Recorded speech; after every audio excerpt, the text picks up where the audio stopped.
Cintia Brasil, que é a função de moderar esse painel de hoje, um assunto potencialmente muito interessante para os operadores, para o segmento de pagamentos, para controle.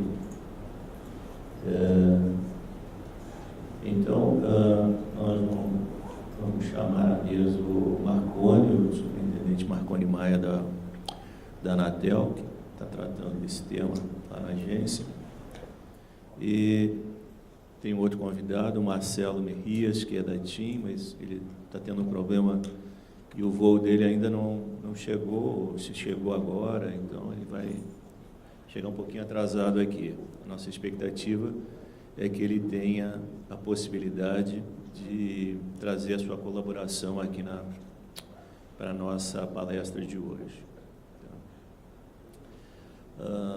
Esse assunto de atendimento por essa modalidade M2M é algo potencialmente muito interessante, como falei, para o mercado. Atualmente as empresas modelam formas de utilização da facilidade, né? Nos últimos 2 anos, o Brasil teve um crescimento da ordem de 50% da sua base e tem uma penetração atualmente na ordem de 3% da base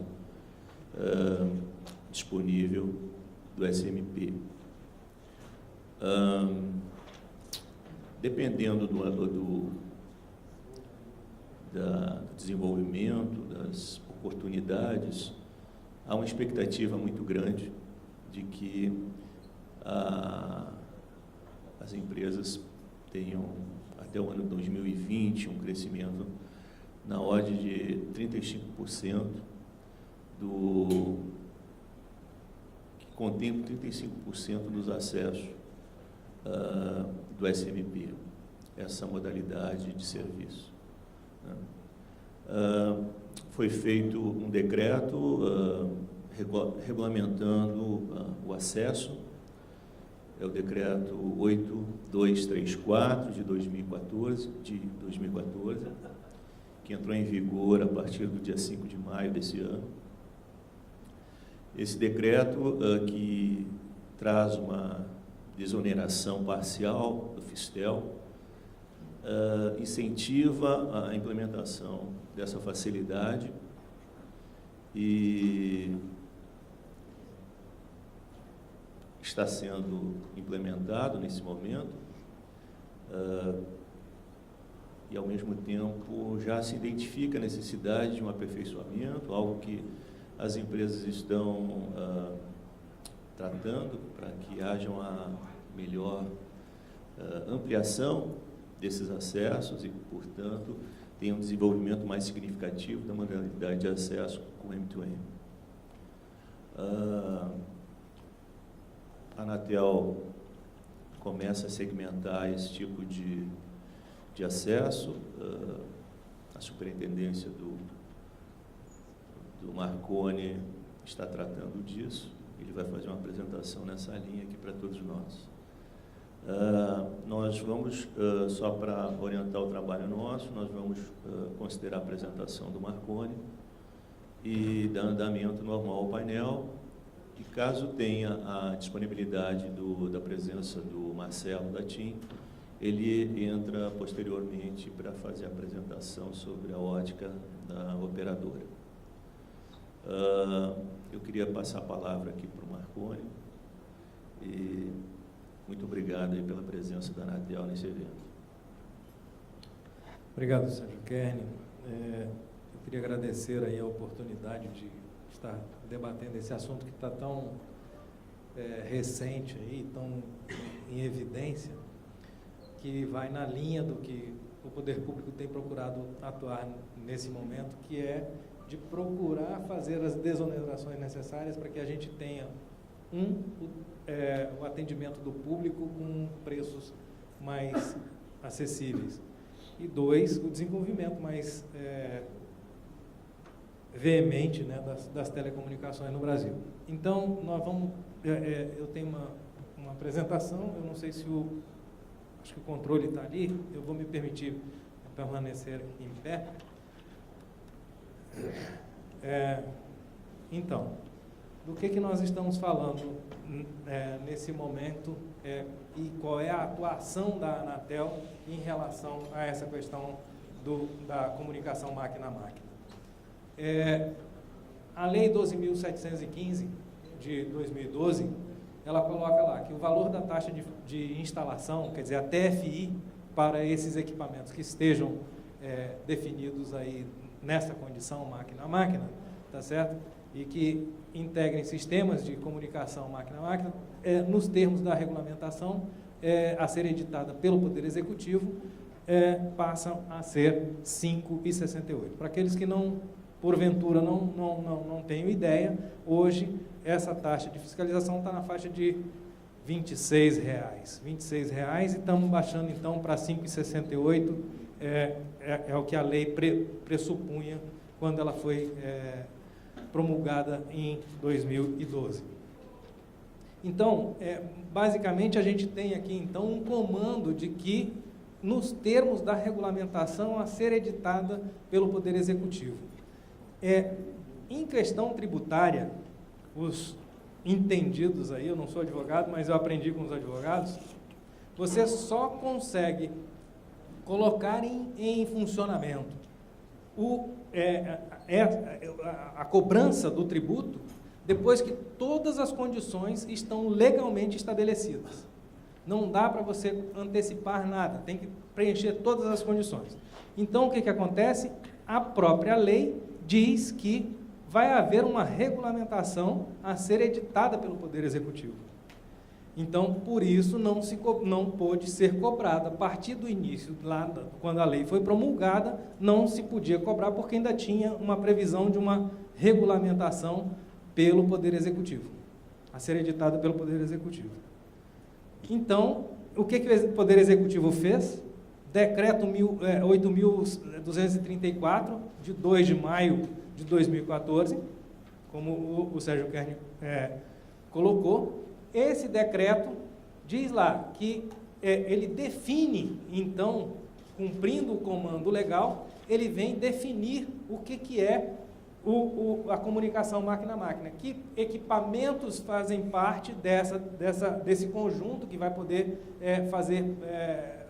usufruir desse benefício que está sendo colocado de redução da taxa de fiscalização de instalação e da de funcionamento. A de funcionamento baixa de cerca de R$ 13 para 2 e qualquer coisa, que é a previsão. Bom, então está aí esses equipamentos. Então, no artigo 1º, o decreto define lá que os equipamentos são aqueles sem intervenção humana e com o objetivo de monitorar, medir e controlar o próprio dispositivo, o ambiente ao seu redor ou sistemas de dados a ele conectados por meio dessas redes.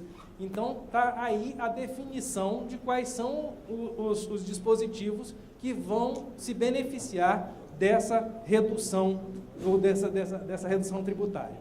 E ele coloca aí que o Ministério das Comunicações vai criar uma Câmara de Gestão, de acompanhamento do desenvolvimento dos sistemas de comunicação máquina a máquina, claro, até para poder atuar como emanador de políticas públicas que ele precisa desse acompanhamento, e essa Câmara de Gestão e Acompanhamento contará com o apoio da Agência Nacional de Telecomunicações, até porque a gente é o implementador das políticas públicas. Então, está aí o decreto dizendo isso. Só que no parágrafo 3º, o decreto coloca lá que compete à Anatel regulamentar e fiscalizar as disposições previstas nesse artigo, observado o disposto nas normas do Ministério das Comunicações. Então, o próprio decreto ainda não exaure para um técnico como eu, né, para um engenheiro, todas as condições para que eu aplique a questão tributária, a isenção tributária que está sendo dada aqui. Então, o que a gente fez? Fez uma consulta à nossa Procuradoria sobre a partir de quando, Porque a regulamentação, o que a lei pedia era que houvesse a definição de qual era o dispositivo que estaria apto a receber esse benefício. E aí, essa definição já tinha sido dada. Mas, como ainda ficou essa parte aqui, que é prevendo que a Anatel ainda regulamentaria dispositivos desse artigo, e é do artigo inteiro, aí ficou ainda aquela dúvida, posso ou não começar a aplicar? E aí que começou uma discussão, Sérgio, entre nós e a Procuradoria, a Superintendência Técnica e a Procuradoria, e depois até envolvemos o Ministério para poder sanear todas as dúvidas, para que a gente, quando desse o próximo passo, fosse um passo seguro, para a gente não ter retrocesso. Tá? Então, depois dessas consultas todas à Procuradoria, fomos ao Ministério questionar tudo, a Procuradoria então trouxe a informação que o início da vigência do decreto na vigência do decreto 8.234, publicado no Diário Oficial de 5/5/2014. Perdão. Então ficou de uma vez por todas definido que o tributo ele é para ser praticado a partir da publicação do decreto. Então está definido que as estações que preenchem aqueles requisitos da definição que o decreto trouxe, fazem jus a esse tributo reduzido a partir de maio de 2014. Então, desde maio já está vigindo isso aí. Serviços alcançados pelo decreto 8.234. Quem é que está lá? Quais são os serviços? Né? Porque a gente falou de equipamento, qual é a definição dos equipamentos, mas que serviço? Está lá o SMP, o Serviço Móvel Pessoal, o SLME, que é o Serviço Limitado Móvel Especializado, o Serviço Limitado Móvel Privado, SLMP, o Serviço Limitado Privado, SLP, por satélite, né, no caso, uso próprio e estações e prestação a terceiros, e o Serviço Móvel Global por Satélite, SGMS. Todos os devices, todos os componentes que preenchem aqueles requisitos e que estejam nesses serviços vão poder fazer jus a esse benefício que está posto pelo decreto. Muito bem. As mudanças de sistema de informação, porque aí vem um outro complicador para você fazer, colocar em prática essa questão, que é fazer via sistema. Porque nós estamos falando de milhões de dispositivos que vão ter essa desoneração. Nós estamos falando de uma questão que você calcular, num sistema que calcula automaticamente por bloco de licenciamentos, tá certo? Ele calcula automaticamente o valor do Fistel. Eu não posso calcular dois Fistel para um mesmo CNPJ.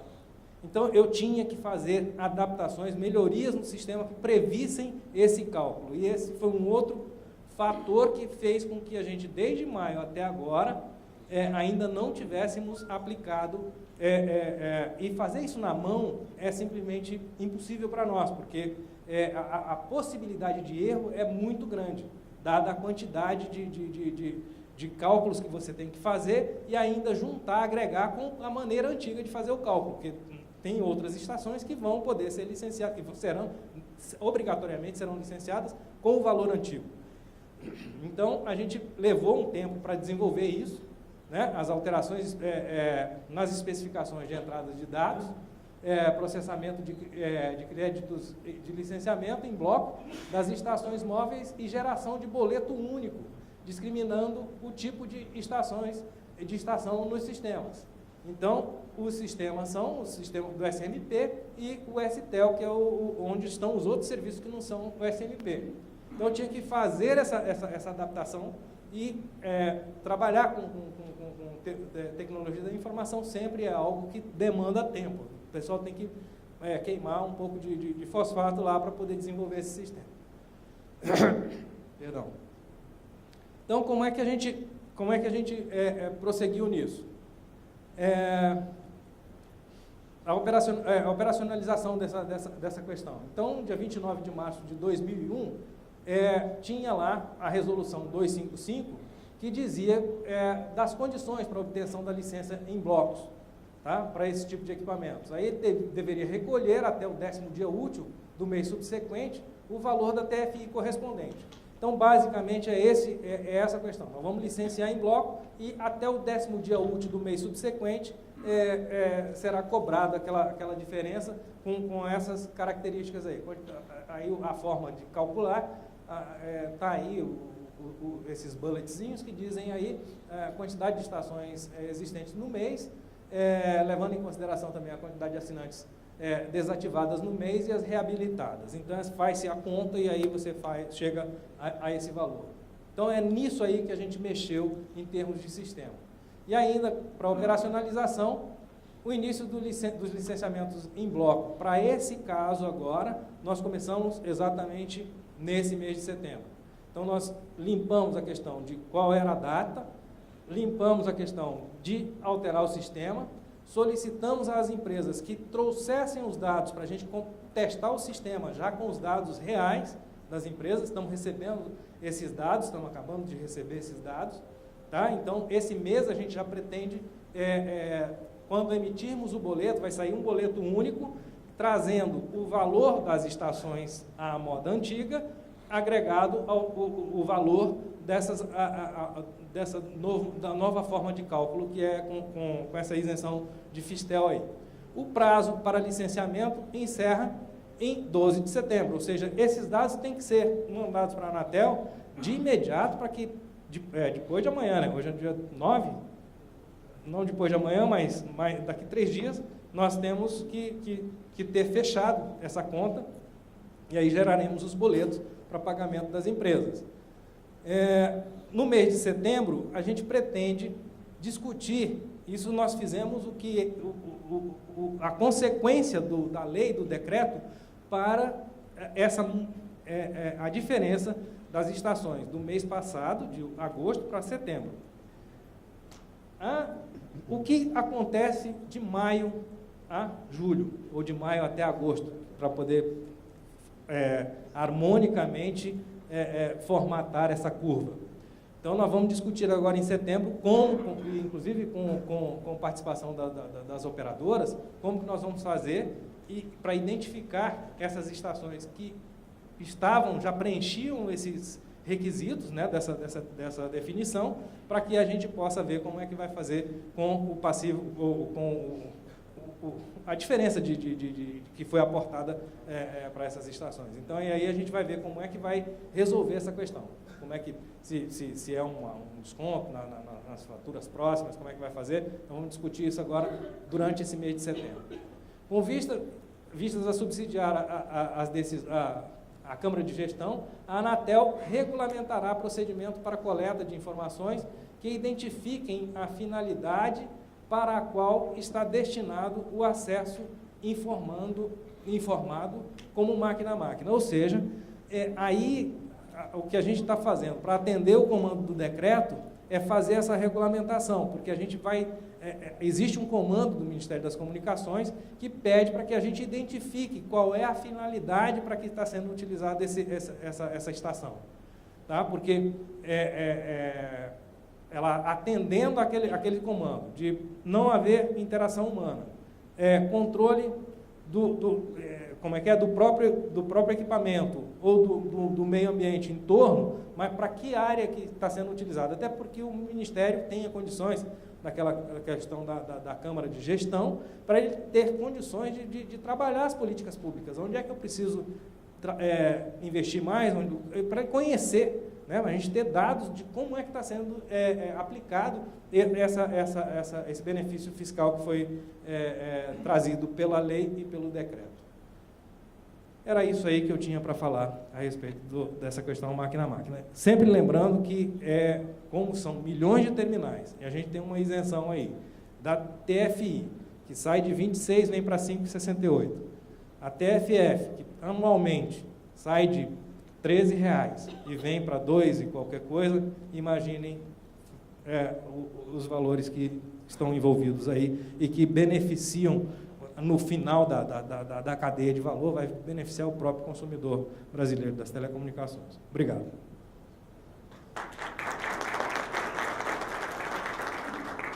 Obrigado, Marconi.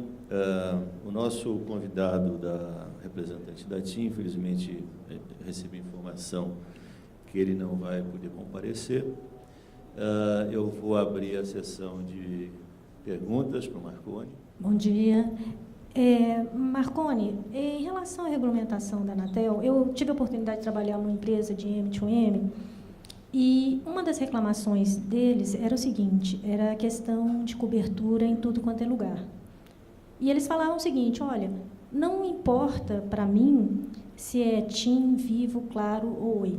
Para mim, porque a aplicação ela é muito mais importante do que a operadora, mas eu queria ter uma garantia de cobertura.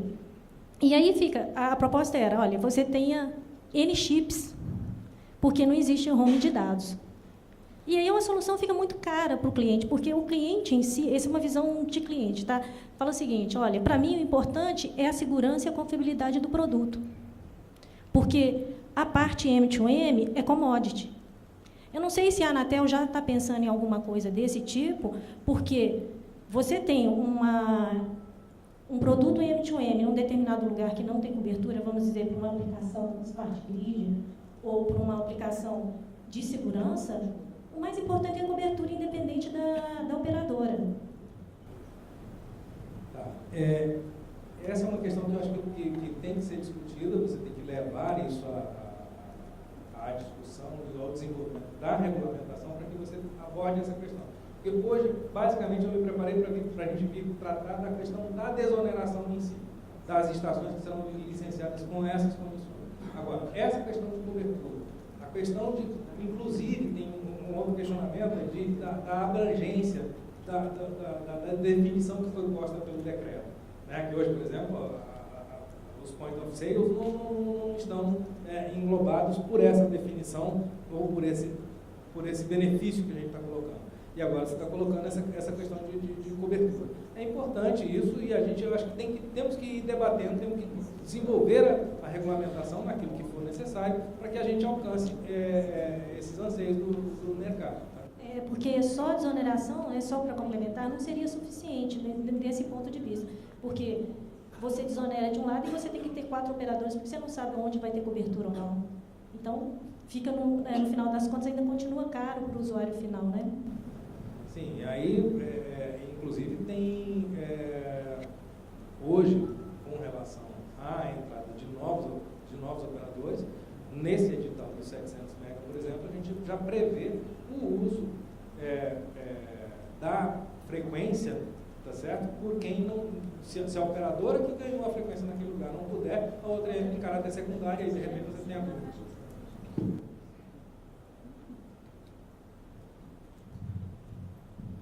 Bom dia. Gustavo da TIM. Bom dia.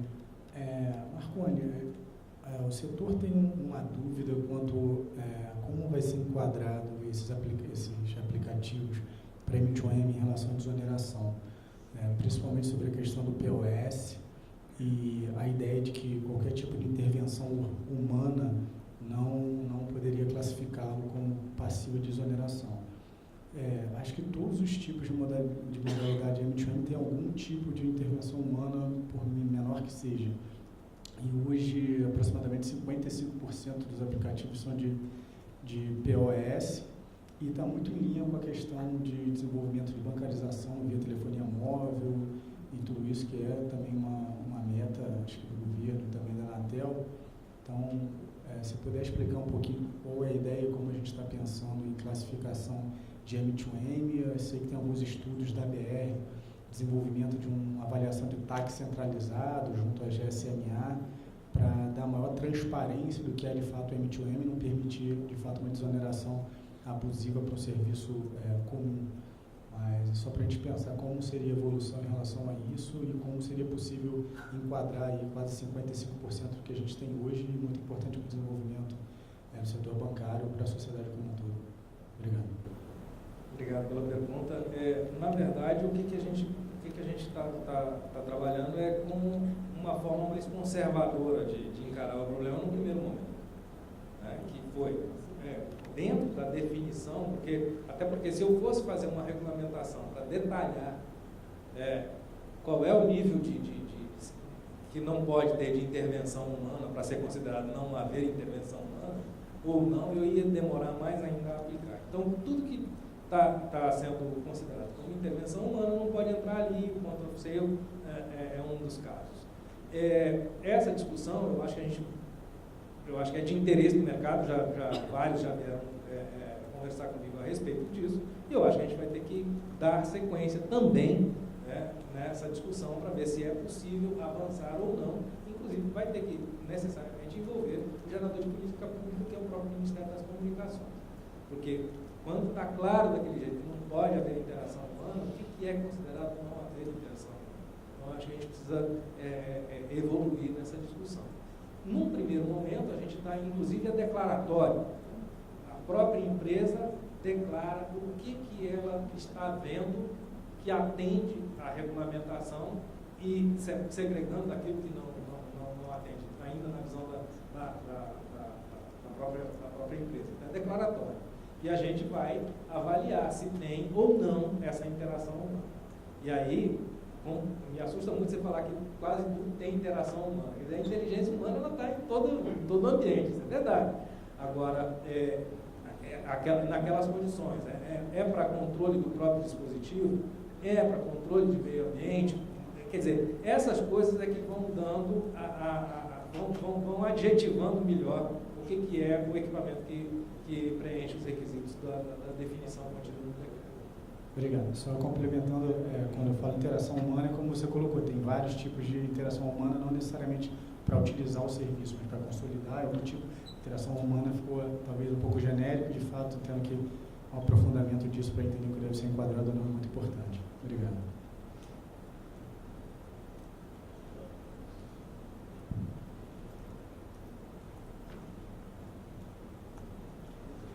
Eu pediria para se identificar aí no momento da pergunta, por favor. Bom dia, sou Agustín Dias Pines, da OCDE, em Paris, uma organização internacional, trabalho na área das telecomunicações. Uma pergunta para Marconi da Anatel, não é sobre a desoneração diretamente, mas mais das medidas. Se a Anatel tem um projeto, tem planejadas medidas para facilitar a portabilidade do número para as empresas que usam aplicações, serviços end-to-end. Porque é um problema em muitos dos países da OCDE. Uma empresa, por exemplo, a BMW na Alemanha, tem 1 milhão de cabos com aplicativos end-to-end. Não é possível mudar o chip de todo o cabo. Você precisa de uma medida, mais independência da empresa para o operador, para poder facilitar essa mudança.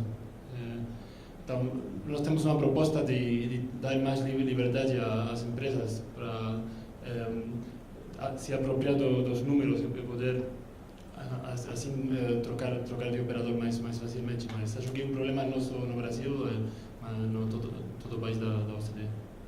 Obrigado. Essa questão de portabilidade de números, ela é uma questão que está englobada em todo o contexto de numeração no país, tá? Eu não tenho uma resposta assim precisa com relação a ter algo específico para machine to machine, tá? Mas eu posso, eventualmente, você pode até me deixar seu contato, eu posso levantar e te mandar o que a gente já tem, se temos alguma coisa na área técnica, entendeu? Sendo tratado para essa questão da portabilidade com relação a esse segmento de máquina a máquina.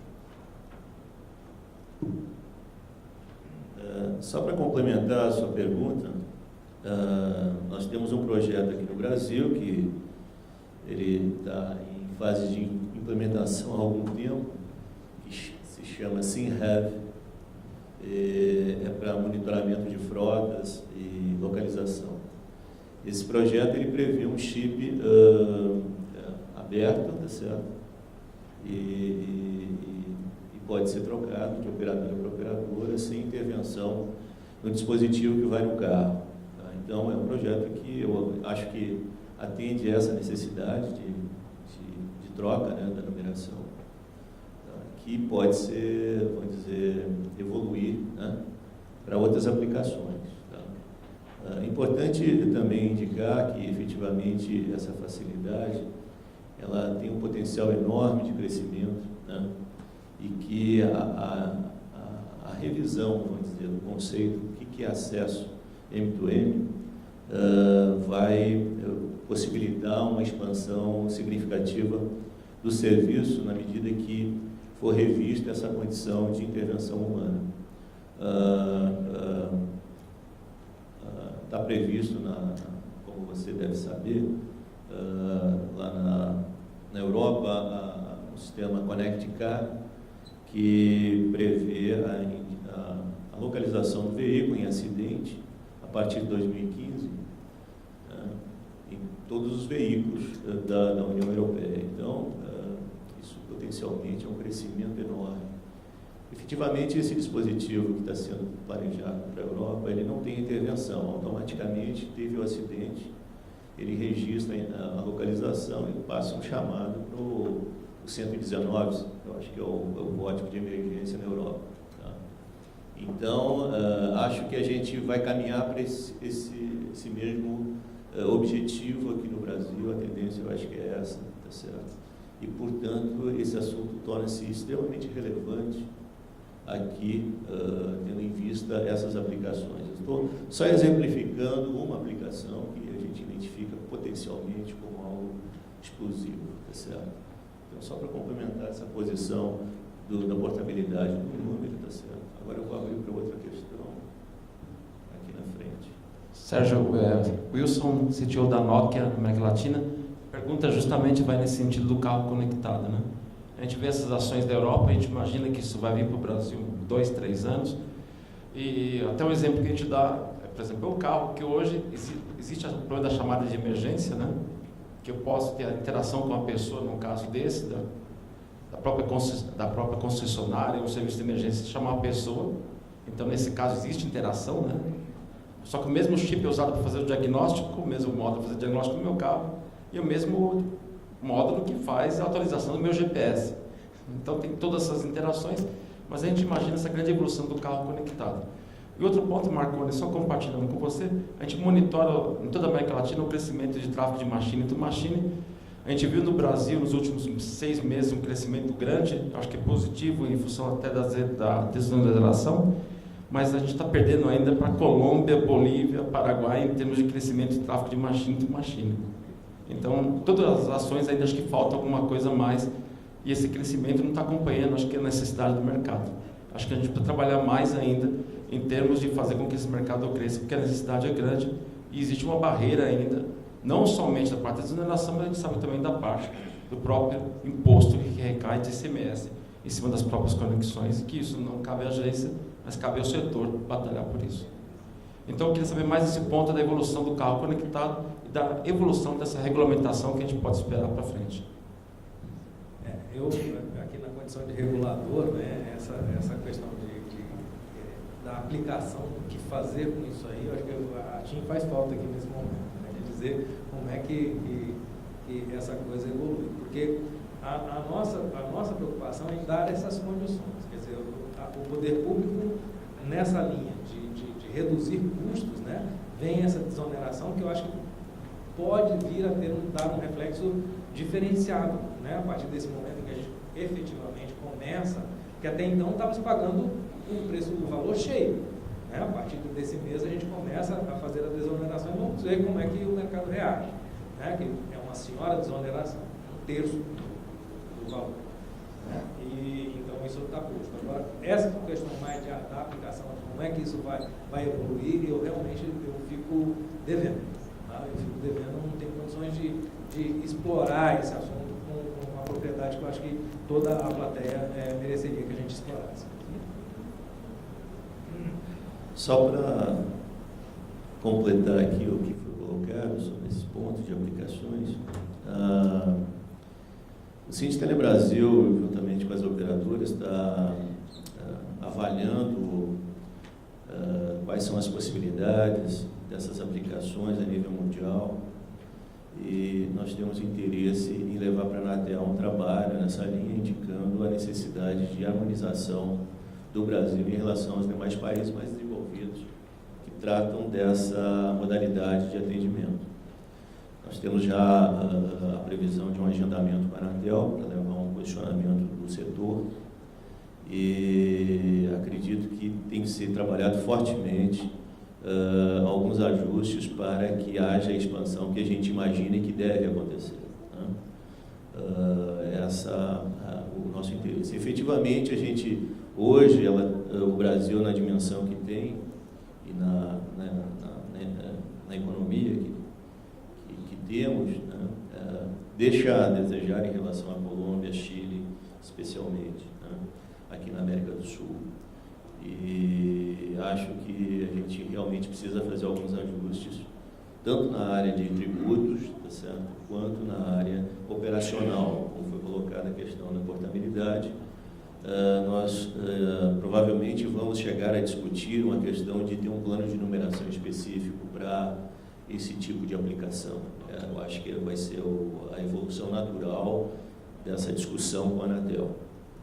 A gente está perseguindo isso e pretende apresentar e contribuir para a Anatel regulamentar adequadamente essa modalidade de atendimento. Tá? Mais alguma pergunta aí? Todo mundo satisfeito? Nós temos, por incrível que pareça, nós temos uma meia hora ainda. Pode perguntar à vontade para o Marconi aqui.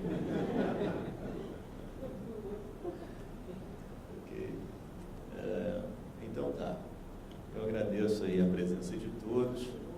Vamos lá de novo. Tem duas perguntas ali. Só queria adicionar o problema para facilitar a portabilidade dos serviços end-to-end na Europa, ao menos, é que para a empresa, a BMW é o exemplo, possa mudar de operador muito facilmente sem ter que chamar todos os cabos de novo, é que a empresa tem que virar operadora móvel virtual para fazê-lo, de acordo ao marco regulador europeu. Então é um problema que algumas autoridades de regulamentação estão pesquisando agora, a Holanda e talvez a Alemanha também, para ver se esse requisito pode ser eliminado. Ainda não sabem. É um assunto muito novo na Europa também. Só uma aclaração. Ok. Próximo aí, por favor. Não tendo mais perguntas, obrigado aí, bom almoço para vocês. Até a próxima.